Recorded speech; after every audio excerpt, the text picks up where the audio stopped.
నమస్తే, welcome to Andhraprabha. నేను మనస్విని. తమిళనాడులో టీవీకే పార్టీ విజయం తర్వాత రాజకీయాల్లో సినీ రంగం పాత్రపై మరోసారి చర్చ జరుగుతోంది. పార్టీ పెట్టిన రెండేళ్లలోనే సీఎం పీఠానికి చేరువయ్యాడు నటుడు విజయ్.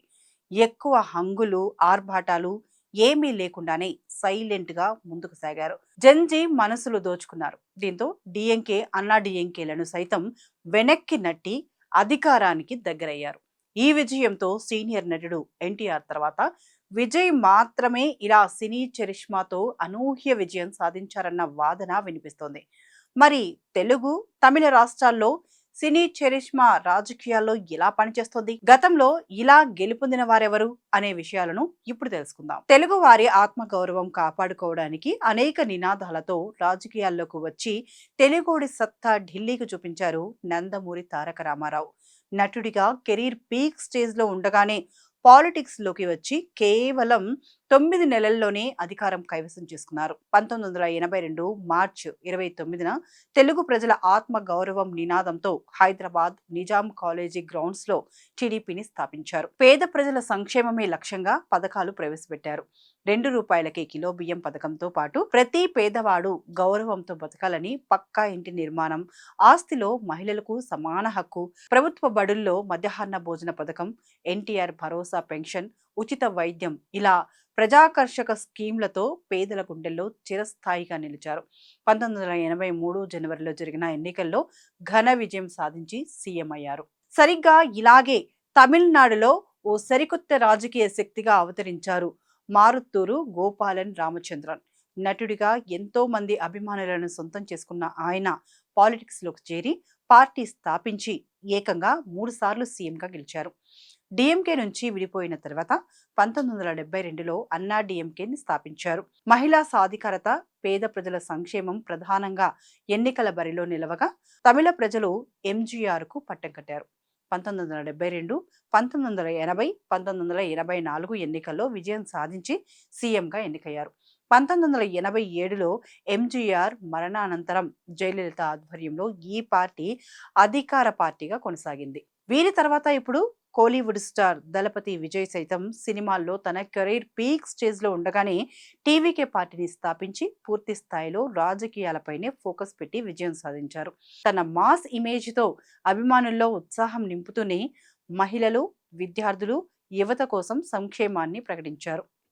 రైతులు, పేదలకు ఉచిత విద్యుత్, డ్రగ్స్ రహిత తమిళనాడుగా మార్చడం, పోలీసు సంక్షేమానికి ప్రత్యేక చర్యలు వంటి హామీలతో ప్రజల అభిమానాన్ని గెలుచుకున్నారు. సినిమాకు దూరం అవుతూనే అభ్యర్థుల ఎంపిక దగ్గర నుంచి ప్రచారం వరకు అన్నీ తానే నడిపించారు. ఎన్నికల ముందు ఎన్ని ఇబ్బందులు వచ్చినా వాటిని అధిగమించి ఒంటరిగానే పోరాడారు. తన చివరి సినిమా రిలీజ్ ఆపేసిన, డివోర్స్ వ్యవహారం ఇలా ఎన్ని వివాదాలు చుట్టుముట్టినా తనదైన ప్లానింగ్ తో ఎన్నికల బరిలో నిలిచి గెలిచారు. అయితే ఇంతకు ముందు చిరంజీవి కూడా అంతే చరిష్మాతో రాజకీయాల్లోకి వచ్చిన విజయ్ల భారీ గెలుపును సొంతం చేసుకోలేకపోయారు. వీరిద్దరికీ టైమింగ్ పెద్ద తేడా అని చెప్పుకోవచ్చు. మెగాస్టార్ చిరంజీవి 2008లో ప్రజారాజ్యం పార్టీని అనౌన్స్ చేసినప్పుడు అంచనాలు ఆకాశాన్ని తాకాయి. కానీ 2009 ఎన్నికల్లో కేవలం 18 సీట్లే వచ్చాయి. దీనికి ప్రధాన కారణం టైమింగ్. అప్పట్లో ఒకవైపు వైఎస్ రాజశేఖర రెడ్డి నేతృత్వంలో కాంగ్రెస్ చాలా పవర్ఫుల్ గా ఉంది. మరోవైపు చంద్రబాబు నాయకత్వంలో టీడీపీ గట్టి పోటీ ఇచ్చింది. అలాగే తెలంగాణ ఉద్యమం పీక్ స్టేజ్ లో ఉండటం కూడా చిరంజీవికి మైనస్ అయింది. 2 బలమైన పార్టీల మధ్య మూడో పార్టీకి చోటు దక్కలేదు. పైగా ఆయన ఎక్కువ కాలం ప్రతిపక్షంలో ఉండలేక పార్టీని కాంగ్రెస్ లో విలీనం చేసి టూరిజం మినిస్టర్ గా వెళ్లిపోవడం ఫ్యాన్స్ ను నిరాశపరిచింది. అన్నయ్య ఫెయిల్యూర్ నుంచి పాఠాలు నేర్చుకుని పవన్ కళ్యాణ్ జనసేనను స్థాపించారు. కానీ 2014లో పార్టీ పెట్టిన కొద్ది రోజులకే రాష్ట్ర విభజన జరగడం ఆయన ప్లాన్స్ ను దెబ్బతీసింది.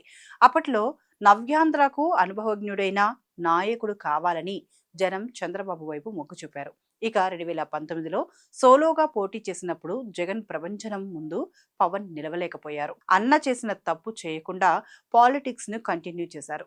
తనదైన ముద్ర వేశారు. చివరికి 2024 ఎన్నికల్లో జనసేనకు గౌరవప్రదమైన గుర్తింపు వచ్చింది.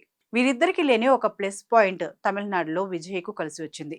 తమిళనాట ఇప్పుడు ఒక రకమైన రాజకీయ శూన్యత ఉంది.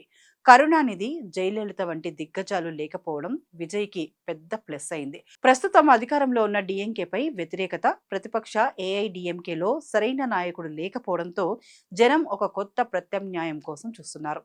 ఆ గ్యాప్ను విజయ్ పక్కా ప్లానింగ్తో భర్తీ చేశారు. దీనికి తోడు పార్టీ పెట్టడం మాత్రమే కాకుండా గ్రౌండ్ వర్క్లో ఎక్కడా మిస్ అవ్వలేదు. గత 2 ఏళ్లుగా ఆయన సైలెంట్గా క్షేత్రస్థాయిలో పనిచేశారు. ఎన్నికల సమయంలోనూ యువతను టార్గెట్ చేస్తూ తన మేనిఫెస్టోను, స్పీచ్లను డిజైన్ చేసుకున్నారు. సినిమాలకు స్వస్తి చెప్పి పూర్తి స్థాయి రాజకీయ నాయకుడిగా తనను తాను ప్రొజెక్ట్ చేసుకున్నాడు. చిరంజీవి, పవన్ కళ్యాణ్ పాలిటిక్స్లోకి వచ్చినప్పుడు రాష్ట్రాల్లో బలమైన నాయకులు ఉండేవారు. కానీ విజయ్ విషయంలో పరిస్థితి వేరు. ఈ పొలిటికల్ వ్యాక్యూమ్ పక్కా స్ట్రాటజీనే ఆయనను 2026 అసెంబ్లీ ఎన్నికల్లో సీఎం రేస్లో ముందుంచాయి. పాలిటిక్స్లో సరైన టైంలో సరైన నిర్ణయం తీసుకోవడమే గెలుపుకు అసలైన సూత్రమని విజయ్ నిరూపిస్తున్నారు. ఇక ఒకవైపు టైమింగ్ కలిసి రావడంతో పాటు విజయ్ వ్యూహాలు సైతం యాడ్ అవ్వడంతో ఆయన ఇప్పుడు విజయం సాధించారని చెప్పుకోవాలి. అందుకే ఎన్టీఆర్ తర్వాత అంతటి విజయాన్ని సొంతం చేసుకున్నారు విజయ్.